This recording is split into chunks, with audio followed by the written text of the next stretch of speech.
Alright, I've got this is an old video from Joseph from last year that I just happen to have still on my phone, and Alex Rodriguez. And even though the quality is a little bit poor, I think it'll still give some signs of what's going on in the swing, just for an evaluation standpoint. But I've got them both here at impact, and I can sync up their swings. And so what we're going to do is just back it up frame by frame. And a couple things to note that I look out for when I'm watching everybody is the angle.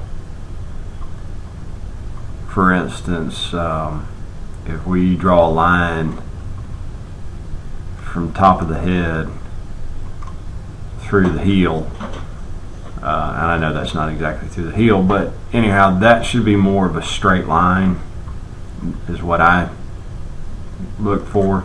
And you can see it here in A-Rod. If I've got this line that's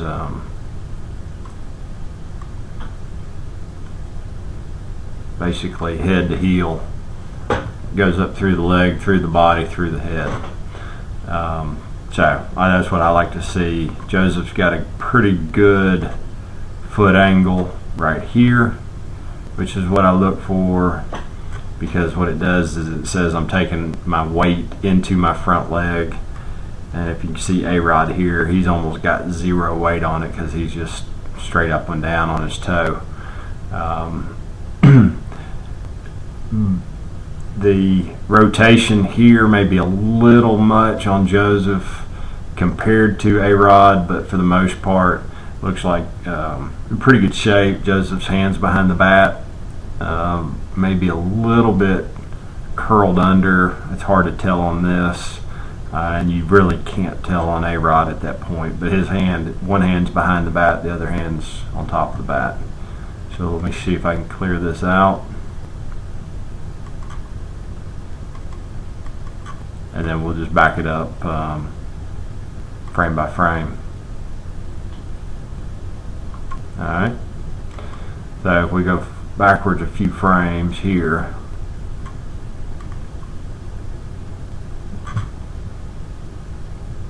they're supposed to be synced up, but I don't think they are. Hang on just a second.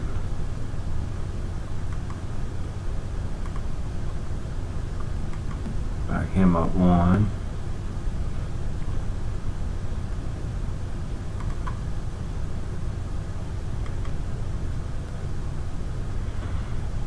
Alright, and we'll move Joseph forward one.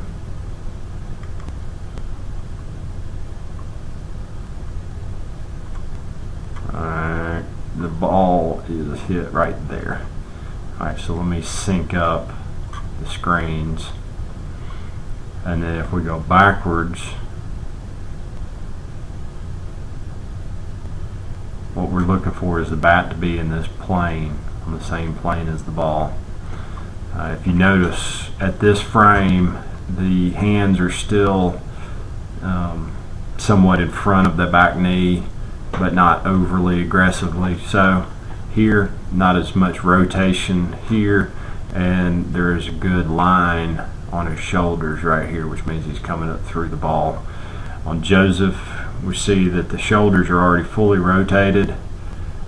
Arm position looks to be in good shape, but the shoulders are pretty level right through here, and the hips have completely rotated. And again, that front knee bend is just something that I look for. Alright, another frame back. Joseph looks to be in pretty good shape. Probably the rotation is the first thing that I really say is different than A-Rod right there. The back knee's coming in, but it's already fully rotated. Bat's on plane though. Knob's going towards the pitcher, which is good. The only thing I can't tell is whether or not the knob is leading or there's a bottom elbow down there anywhere. Alright, here's something I see right there. If you look and I'll try to get it on a better clip, but if you look at this, the knob of the bat, that front elbow or the back elbow should never be leading the knob. The knob should always be leading the elbow, which will create pausing on the rotation. But other than that, you know, things look pretty good. Like I said, the rotation's already there instead of coming back up through the ball. And then to go back there, pretty good shape. I don't see anything I'd comment on. Right there, we're good. Again, it's, you know, it's tough to do on this poor quality of a video. Let me load up a another player here.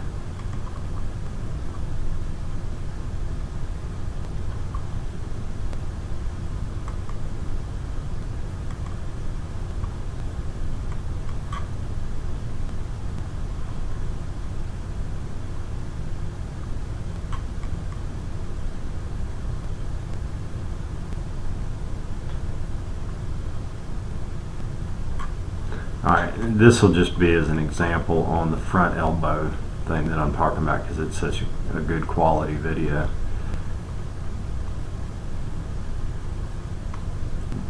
Right there. Back it up a frame.